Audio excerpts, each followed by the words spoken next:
Today we're going to go to our ninth book, and it's The Confidence Game. The Confidence Game by Maria Coney Cover. That's what we're going to be looking at starting from today.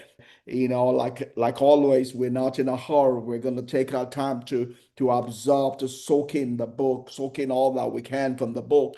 For us, it's not the number of books that we read, is what is impacting our life, what is changing our life, what we're getting from it. The way and ways by which our lives are becoming better, by which our mind is being built.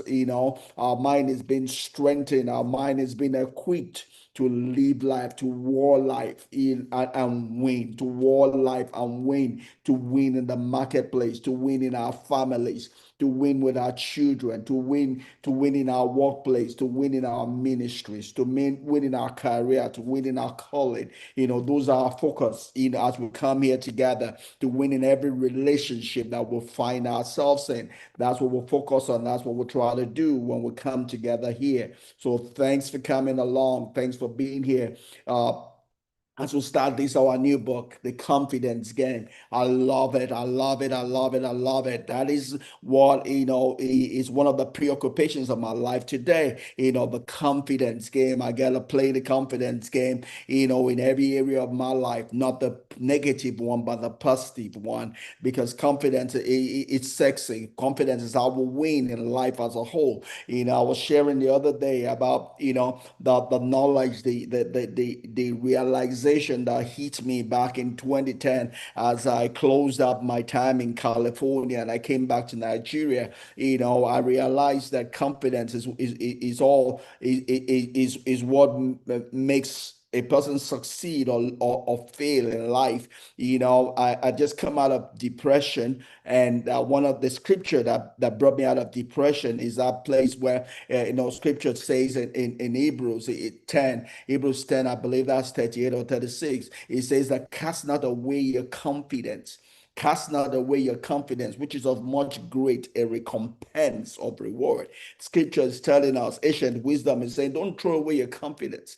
There's a reward from your confidence. Don't throw away your confidence. There's a reward for your confidence. Your confidence will help you in the affairs of life. Your confidence will help you in the path of life. You need confidence to win in this life. Albeit the book itself is focusing on abuse of confidence. When we talk about the confidence game generally, we're talking about people that swindle.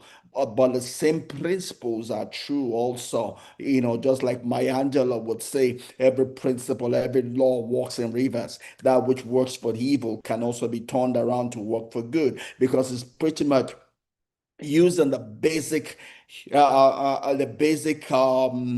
principle, the basic elements that by which we are made, by which we are created, by which we work. That's what people use against us. We can also use it in such a way that we're not using it to deprive people, but to help people, and also to win, and also for us to win in the affairs of life. Albeit we're not trying to win in a way that other people lose, right? The best and respectable, ethical disposition in life is a win-win. That's what I tell my people that work for me. They'll tell you that I say that all the time.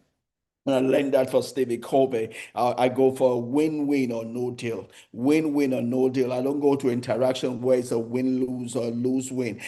What I aim for in every interaction, in every of my relationship, is getting a win-win or no deal. I don't want to win against a person such that the person feels deprived, the person feels stolen from, feels swindled. That wouldn't be an ethical position. I also don't want to have a lose win whereby I don't get the benefit. I don't get the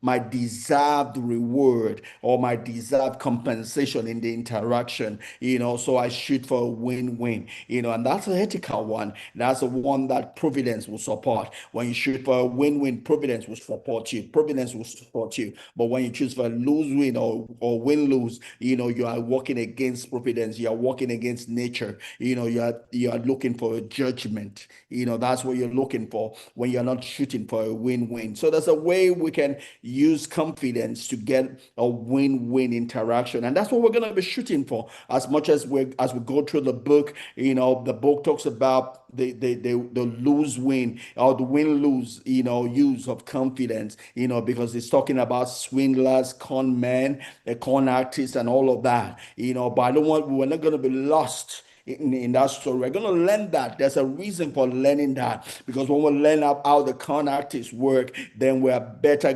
guarded against it. We're better protected not to be 419, not to be swindled, not to be conned in their fears of life. Yes, we will learn that and get the protection we need, but we'll not stop at that. We'll also go ahead and learn how we can use the same principles in an ethical way. Use the same principles in an ethical way. We'll not lose sight of that also. That's our intent as we go through our book.